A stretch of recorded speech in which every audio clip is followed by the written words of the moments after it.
Good afternoon, Devanshu.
Good afternoon, everyone, and welcome back once again to our course, Process Modeling, Simulation, and Optimization.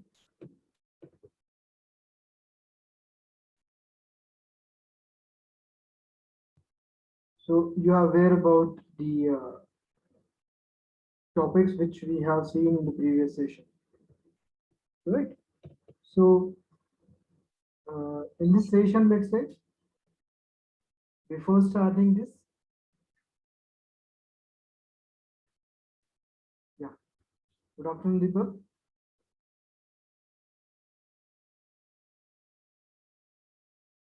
So we are discussing in terms of optimization, the last section in the process modeling, let's say, okay, where we can optimize the parameters or the variables, right? And apart from that, our duty is to check how we can apply this optimization strategy to different applications, right? So since we started with the discussion for optimization in chemical engineering systems with the need of assumptions, right? If you can remember, we started discussion with need of assumptions. So it's very important to have assumptions in your mind before starting optimization or process modeling of any system. Okay, so either it may be heat transfer, mass transfer, momentum, fluid flow, or instrumentation. Depending upon the geometry of your system surrounding, you have to consider few assumptions. Okay, so what is the need of assumptions? Why it is used in many systems? Because it reduces complexity of the system. So we have discussed this in terms of mathematical expressions which we will establish in order to get the relationship between the variables or the corresponding factors, right? So if you have a number of variables and few parameters, either it may be controlled, uncontrolled, right? So depending upon the nature of the system and the physical geometry, let's say, if you will go in detail in terms of its mathematical expression and representation, you know, representation of these terms will be somewhat complex. So in order to reduce that complexity, we are in need with assumptions for that particular system, and it is a thumb rule. So based on that, we have to design our system. Okay, So that next to that we have discussed in terms of computer integrated manufacturing, CIM, if I'm not wrong. Okay, so please correct me if I'm wrong somewhere. So then we have seen in terms of CIM, right? What it is exactly?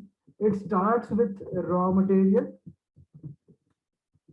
and then it's let's take let's say delivery of the goods. So anything related to softwares, hardwares that combines in order to get your actual product and its delivery as well. That means scheduling, one part scheduling which we have seen. There are different aspects which we need to couple with the computing system or computers, right? So we have seen that whatever we discussed, it is in terms of reducing our efforts in terms of time within short span of time, will get more product. Okay, that means productivity is going to be increased, right? Productivity is going to be increased. So, and apart from that, there is environmental aspect, right? So in environmental aspect, you can say energy saving. Let's say in terms of if someone is using natural sources, you might have heard and you might have observed that in most of the factories they are using coal or trees, wood, we can say. So there are many aspects where we are actually saving the environment. Actually, not we are saving the environment, but we are trying to mimic the hazards to the environment. Okay, so this we have seen. After that, if you can remember, we discussed in terms of shale and tube heat exchanger,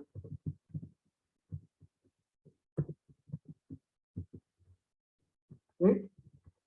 So which are the unconstrained factors? There we have discussed in terms of constant factors and constant factors, right?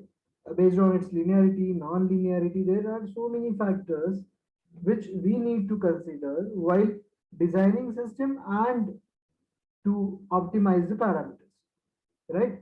So there we discussed in terms of which are the assumptions, inequality constraints for shale and tube exchangers, right? And then one more part which we are going to discuss in today's session. If I'm not wrong, we will see few assumptions for the system, right? So apart from that, we discussed in terms of evaporator. Okay, you know, it is also one of the example for heat transfer. So we will discuss in terms of mass transfer as well. Heat transfer plays, let's say, nearly equal role either in terms of heat and mass transfer. So you know that single effect evaporators, triple effect evaporators, and where to put that pump. The geometry you know better, but designing aspect, okay, engineering design, right? So shell and tube heat exchanger, evaporator, and next to that, we discussed in terms of stage distillation column,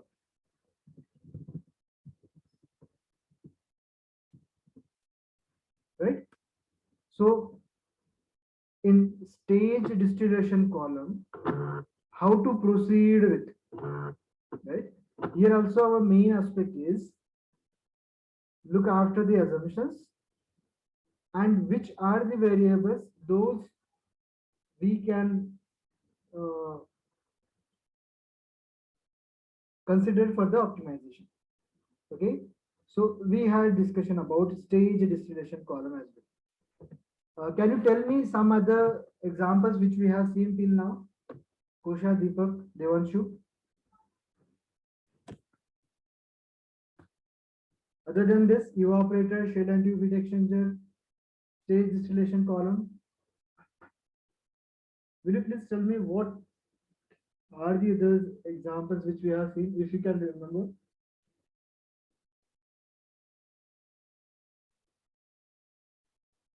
Do we discuss something about networks? The word comes there itself. Okay.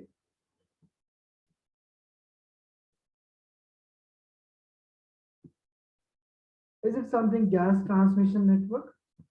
Okay.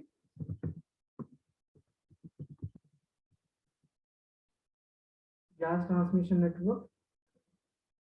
How that the pressure, suction pressure, discharge pressure, and how to put them in sequence with reference to the pumps available.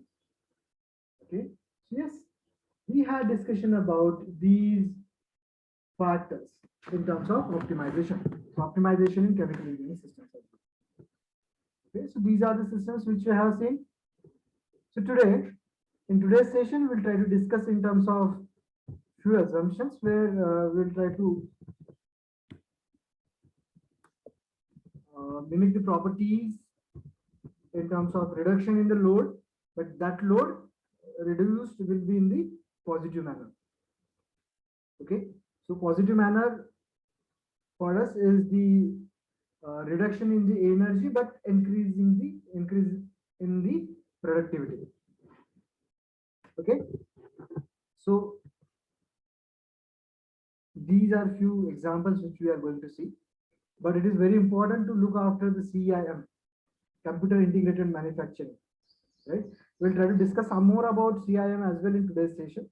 Okay, so let me share my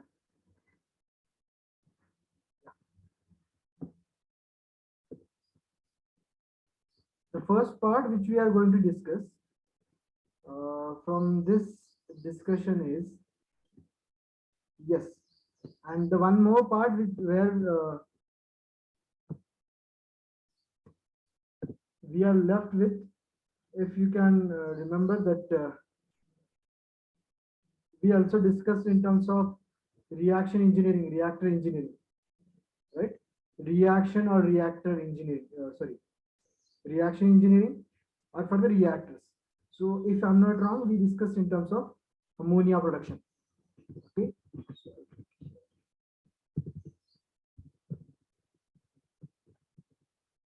So now at this point, all of us are aware about how to select this proper system, okay, with reference to the environment which you have or as per your requirement. So in today's discussion, we will go with the design factors as well. Okay, so let us discuss this in terms of either heat and let's say heat exchangers, maybe in terms of the reactor, okay, or stage distillation curve. So these three factors, these three systems, we'll try to discuss in detail in today's session, and if time permits, or in the next class, we'll try to discuss in terms of CIM, okay, computer integrated manufacturing, right? So let me redirect to my share.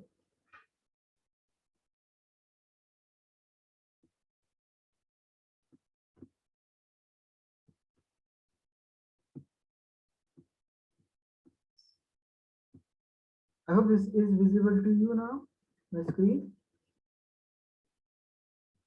Design factors related to heat transfer that can involve void optimization. Question. I hope I'm audible to all of you. Yes, sir. Thank you. Yeah. So if you have a general heat transfer system, let us not concentrate on any one of these heat exchanger, but anyhow that will come as heat exchanger. But in general, let's say we have to study or we have to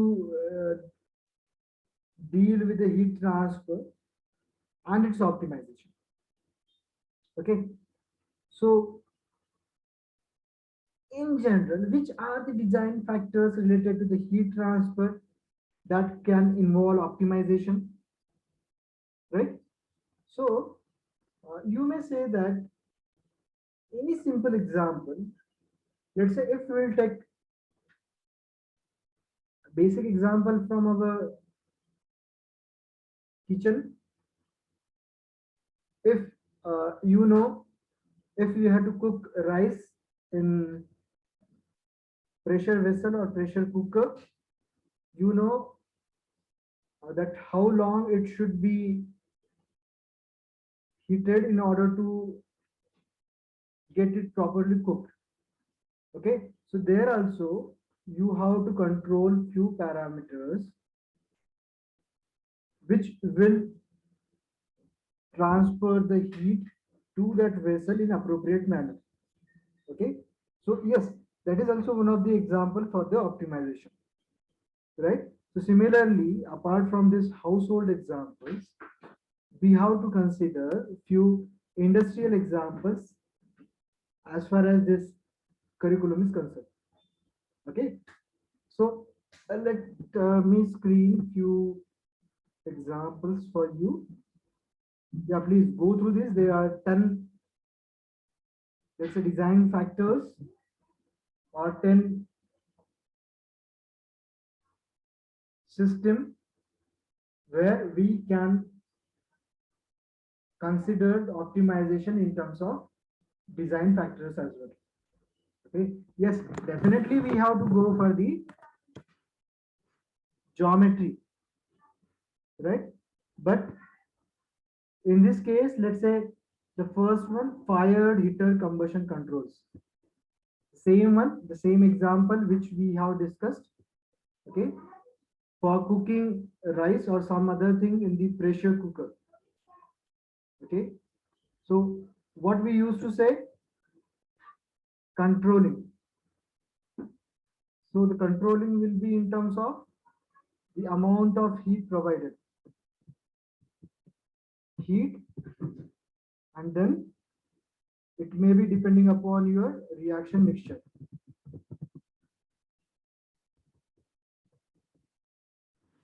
Okay, so the same situation is here when you have a fired heater combustion system. Okay, you might have seen this. You might have seen this where we used to, like our boiler we have. Means right now I don't know. You might have seen or not. In many houses, you may observe that there will be fire heater.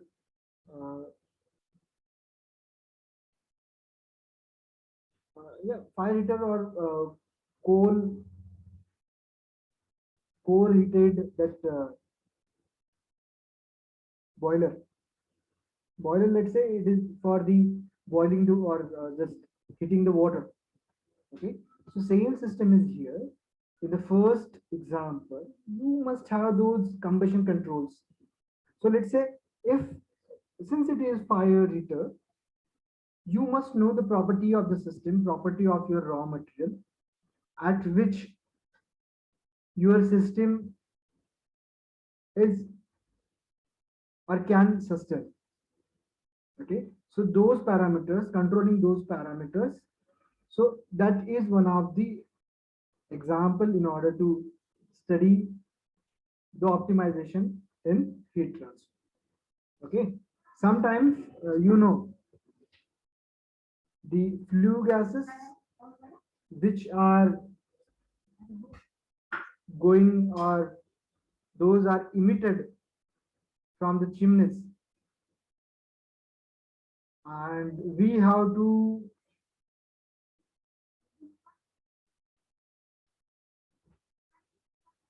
collect them, or let's say we have to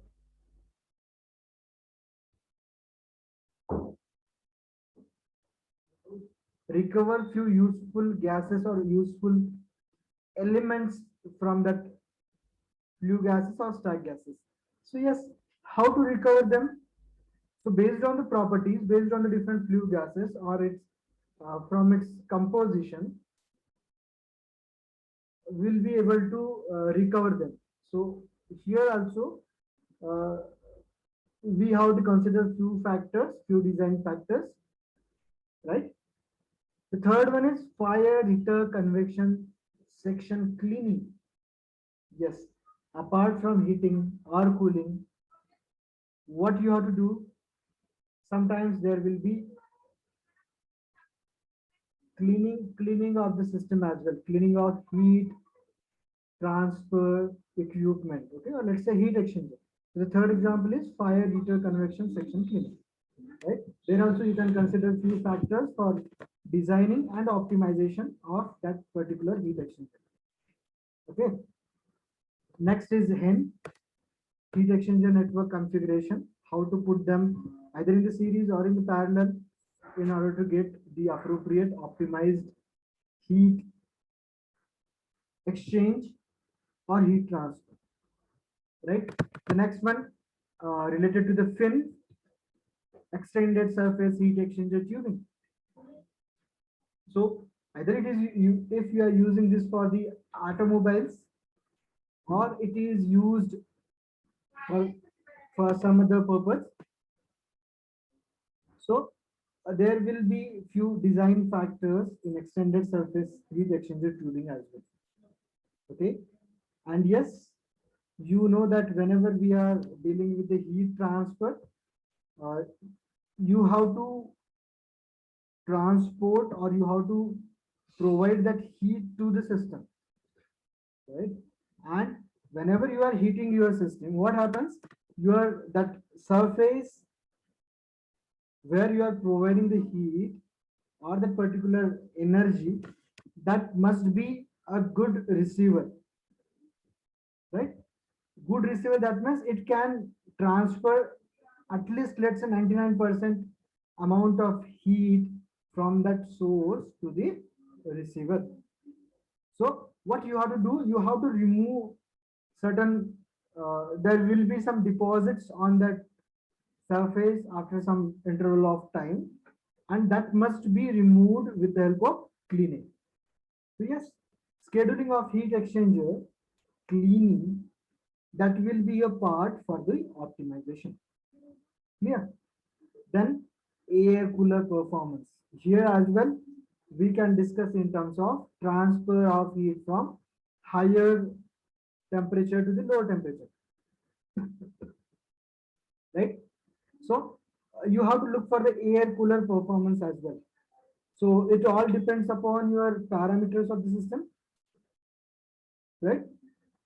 Next, eighth example where we can go with few design factors for the optimization is to get optimal reflux ratio L by D, heat exchange, either it may be in between any phase, let's say it is solid liquid gas, anything, but you know how the distillation column works. So based on that, you can collect few design factors for the optimization of fractionating towers as well. So yes, you know, the distillation, it works on the principle of change in boiling point, right? So that can be studied. Okay, yeah, please go through it.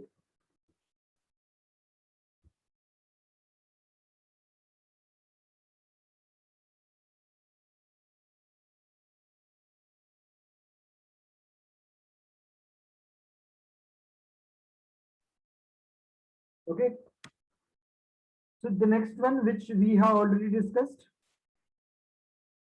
energy, right? We took that point in terms of environmental aspect. Yes, instrumentation for monitoring energy uses. What you have to do, you have to check the different instruments. You have to calibrate them in order to optimize the amount of heat which is being transferred, right? And yes, very important, reduce leakage in vacuum systems and pressure lines and condensers. So yes, we have to reduce the leakage. Either it is in the positive suction, let's say pressure, or negative pressure, that is vacuum. So it may be from the pressure lines or condensers or some other equipments which are lined up in your system. Okay, so they here in this, let's say these are few examples where we can consider the different factors for the optimization. Okay, is this clear? Any doubt in this, students? Please let me know. You may write in the chat box if you have any doubt. Deepak, Kosha, Devanshu. No, sir. Okay, thank you. If you want to add some more points, you may think about it. You may write in the chat box, okay? And if you want to discuss, you may unmute at any point of time. Don't worry.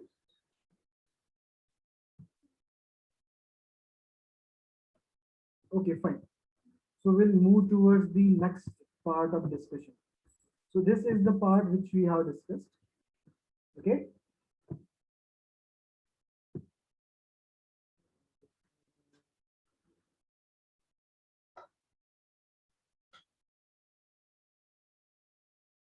Okay.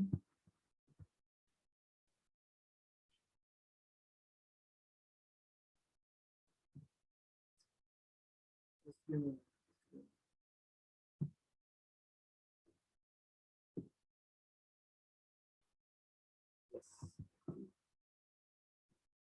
So there are many examples for the heat transfer where we can optimize the situation. So as already I told you that we are also going to discuss in terms of assumptions for stage distillation column. Okay, so let me using the other system, so that's why it's taking some time to set.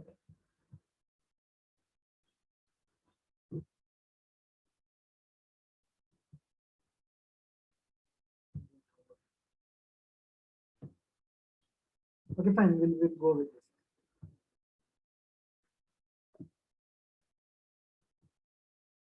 Okay, fine. So we'll discuss in terms of mass transfer. Let's say assumptions. Okay, assumptions for stage distillation column. Please do not confuse with the distillation column and stage distillation column.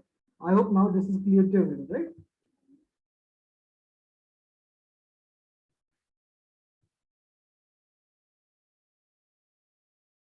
Yes. So I feel this is very basic for you guys.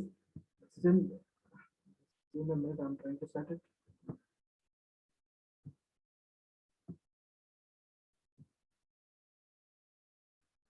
Yeah, it is here.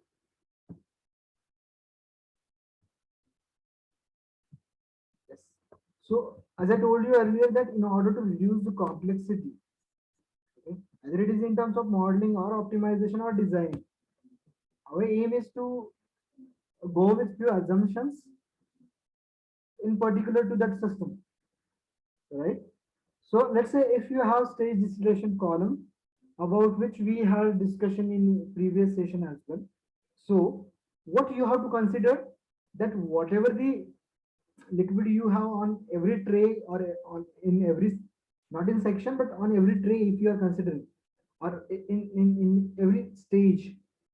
Okay, so that liquid, the amount of liquid whatever you have at that each plate, it's completely mixed. So you can assume that there is only that fraction x plus y is equals to 1 we used to say, but here in that case you have to assume x equals to 1. That means the hold of liquid on each plate is completely mixed, right? It is let's say completely mixed. So that is your first assumption. So you have to consider only one phase there, let's say. Okay, let us assume that. Next, this is the same case. This is the same case in terms of hold up. Let's say a constant hold up exists on each plate in the reboiler and in the condenser accumulator system. So the main system, it consists of the plates. The bottom one where we have a reboiler in the distillation system, and the condenser at the top, right? The condenser accumulator system. So there will be constant hold up, right? There will be a constant hold up. Okay. And there will be the third assumption related to the what are the changes occurring in your fluid system. Okay. So you can assume that the fluid dynamic response time is negligible. Okay. So yes, we can consider that there won't be any kind of change with respect to time. Okay. So that will be our third assumption. In the fourth assumption, uh, you have to consider the pressure changes. Okay. You know, since we are heating our feed or the mixture. So once you are heating them, the lighter part goes up in the system, leaving behind the heavier one. So what it tries to give us idea about the difference in the pressure as well. So if we'll consider the pressure at every point, it will be somewhat complicated. So let us assume that the effects of pressure changes in the various sections of the column on the physical properties of the system being distilled are negligible. Okay, we have to neglect the pressure changes. Right? So the first one, hold up liquid on each plate is completely mixed. Then constant hold up exists. You have to consider that constant hold up on each plate, reboiler, and condenser accumulator system. Then the fluid dynamic response time is negligible. And in the fourth assumption, we have seen that pressure changes throughout the system, it must be neglected. Okay. Then if we'll consider in terms of lambda values, right? Either it is for lambda L, lambda V, that means liquid enthalpies or vapor enthalpies. So those saturated liquid and vapor enthalpies, we have to express, or it can be expressed as a linear function of compositions. So here once again our focus is to reduce the complexity in order to represent that model while studying modeling as well as optimization. Okay, so there are many aspects, as I have already mentioned in many instances, that there are many research groups, mainly from IIT Kharagpur. They are working on this controlling aspect of distillation system, distillation column, right? So yes, you can take that part as your PG thesis, which will be after this semester. So yes, there are many opportunities to work on this. Okay. So similarly, you have to consider, you have to go with the assumptions, right? So yes, next one you can say all fluid streams are single phase. Already I have explained this in let's say completely mixed. There you can consider only one phase. So all fluid streams are single phase. You have to consider the liquid entrainment and vapor holdup are negligible. Nothing is going up, nothing is coming down. You might have seen that whipping effect, right? So it is nothing but something is coming out of your system. It is entraining. It is a kind of restriction to the flow of your, either it may be gas or the liquid through the system. Flooding and whipping. You know these two terms, right? But here in stage distillation column, you may consider that all fluid streams are single phase and liquid entrainment and vapor holdup are negligible. That means though there are very small fraction of holdup vapors will be available on a single tray, that might be neglected, right? The seventh assumption is based on the amount of heat. Okay, the column operates adiabatically. What do you mean by adiabatically? What do you mean by adiabatic situation? Deepak, Kosha, Devanshu. What do you mean by adiabatic system?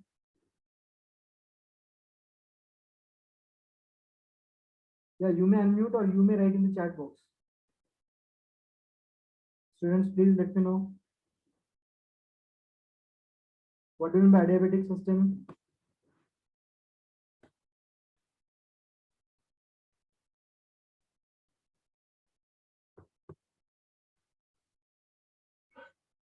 No idea? Sir, a system in which there is no heat transfer or mass transfer. Okay, great. Is it related to, I think you might have studied this in your thermodynamics course. Okay, there is a wall you can consider, and the systems are said to be adiabatic if there is no flow of energy, right? So no heat loss. Okay? So the column operates adiabatically, and if there is any loss of heat from system, or let's say from the distillation unit to the atmosphere, that is considered to be very small. Yes, no exchange of heat or mass with the surrounding. Okay, yes, very good Kosha, very good Deepak, right? So, since we are considering the adiabatic situation, okay, the liquid and vapor compositions leaving a plate are a function only of the compositions in the column. Okay, only the function of the composition in the column, compositions in the column, and experimental plate efficiency, and can be described as linear function of corrected compositions at various sections of the column. Okay, now here it is somewhat critical to discuss in terms of number of plates. If you will increase your number of plates, and if you'll discuss in terms of composition, we used to write that in terms of xn. If you'll consider a plate at somewhere at the middle, that is your reference plate, you used to say xn. So based on your rectification and enriching section, in the enriching section you used to write xn plus 1. If you are considering x for the vapor and y for the gas phase, let's say, sorry, for the liquid phase 1, right? So based on that, you have yn plus 1, xn plus 1, yn minus 1, xn minus 1. So you have to calculate different, you have different strategies to calculate the efficiency, right? So it must be represented in the form of linear function of corrected compositions at various sections. Okay, so yes, you may consider a single plate as your the system. You can concentrate on your single plate itself. You can combine them, and you can provide your overall approach, right? So for all the systems, for all the trays, you may have different assumptions, or you can consider directly so that a linear function of corrected compositions at various sections. So there will be a linear function based on its liquid composition and vapor composition. Okay. And yes, at a constant operating steam pressure, you are not going to vary your pressure, steam pressure. The heat transfer in the reboiler is a function of composition. So this is the last 9th assumptions in this particular slide. It is related to the reboiler. Okay. Done. Any doubt in this? In the stage distillation column? No, sir. Okay, great. Okay, so the next part which we are going to discuss, it is related to the, as I told you, it is related to the reaction system or the reactor system. Okay, so let's say, what are your typical objectives in reactor system optimization? Okay, so there will be number of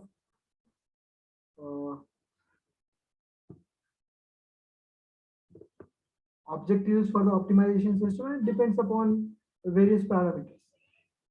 And since you will be the sole authority to approach with your objective, any objective, let's say, you may be aware about the different assumptions, system, its working capability, and the limitations as well. So that is very, very important actually.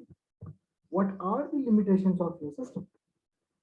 Okay, so let us discuss in terms of typical objectives in reactor system for an optimization.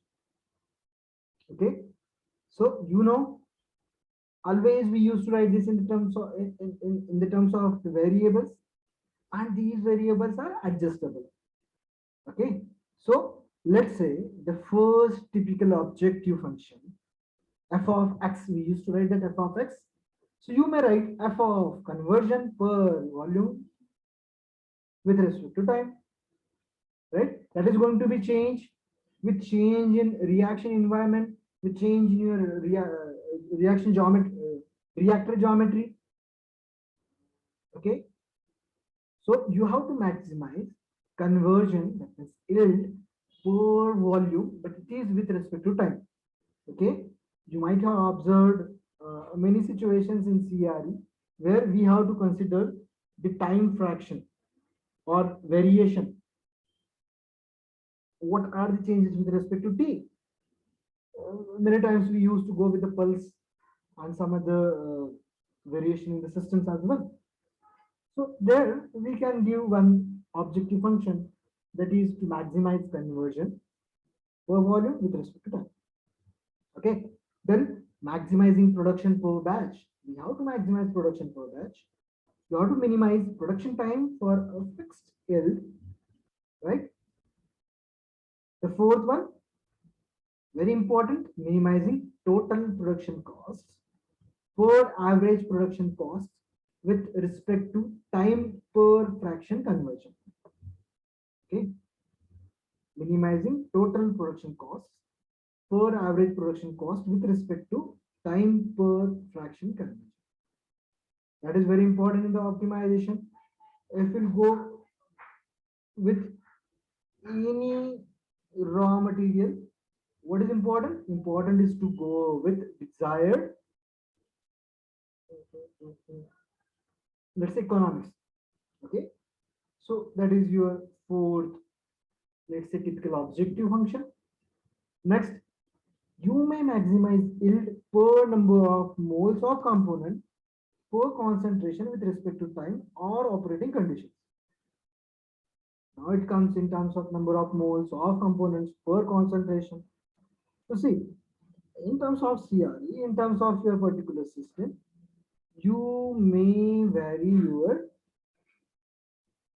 let's say, uh, desired output, but that depends on various parameters. Okay. The sixth one is you can design the optimal temperature sequence. Once again, with respect to time per reactor length, and it is to obtain a given fraction conversion, a maximum rate of reaction, or the minimum residence time. So you have to consider them. Okay, you might have seen that before vaccination drive in India, our Prime Minister, he visited few institutes where the vaccines are produced. So you might have seen that the reactors, they had shown that in that videos where that vaccines were, let's say, manufactured, I can say, in the bulk quantity. So there it will come into picture that you have to design the optimal temperature sequence with respect to time per reactor length, where you may get a perfect fraction conversion or maximum rate of reaction or minimum residence time. Okay. One more objective function it is in terms of temperature profile, and that is where sum of squares. We have seen that in terms of error, propagation of error, we can study that with the help of sum of square of errors.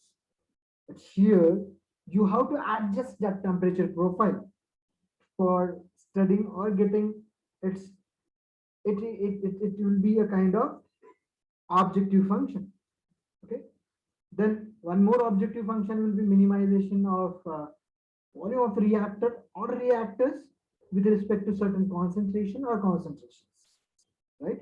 Then change in temperature from T0, T fin minimum, okay, that is capital T, small t, TO.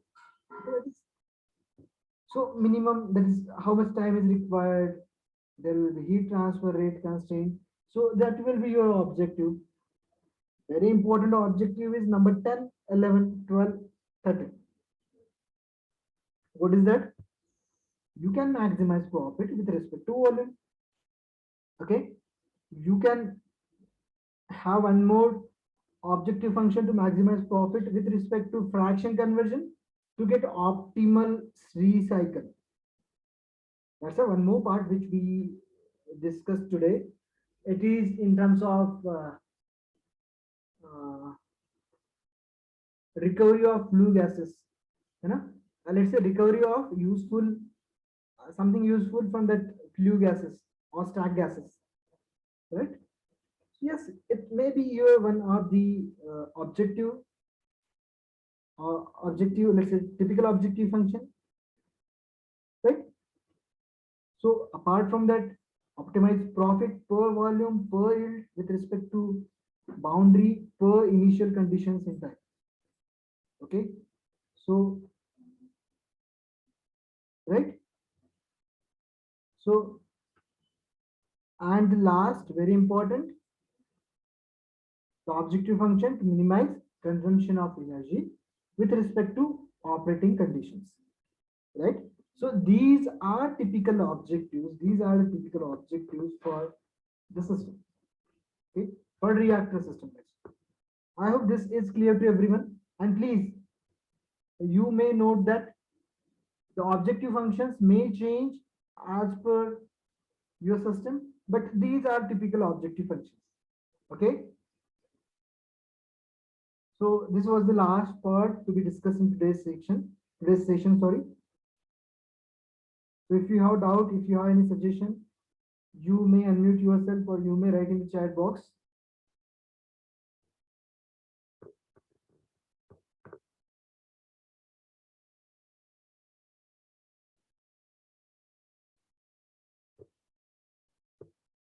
So just to revise what we have discussed in today's session. So we started with a revision summary, right? We revised topics, content, whatever we have discussed. Okay.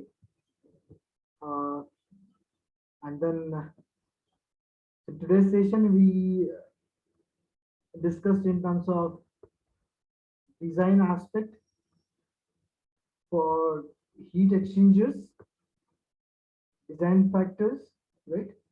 Then we discussed in terms of assumptions for stage distillation column. And at the end, very important, objective functions. Okay, objective functions. So that we have discussed. And we thought to discuss in terms of computer integrated manufacturing. But this we'll try to discuss in the next class. Okay. So that's it from my side for today's session. I hope you have gone through the last task which is assigned to you to install the software and work on it. Okay.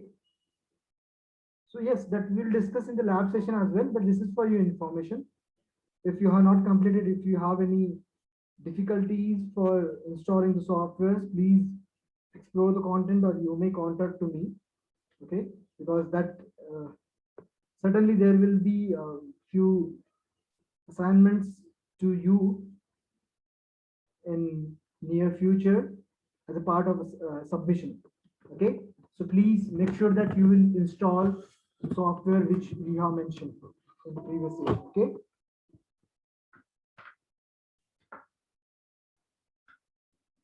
Okay, then thank you very much everyone for joining this today's session. We'll meet in the next class with the same link. Till that time, take care and bye. Thank you, sir. Yeah, welcome.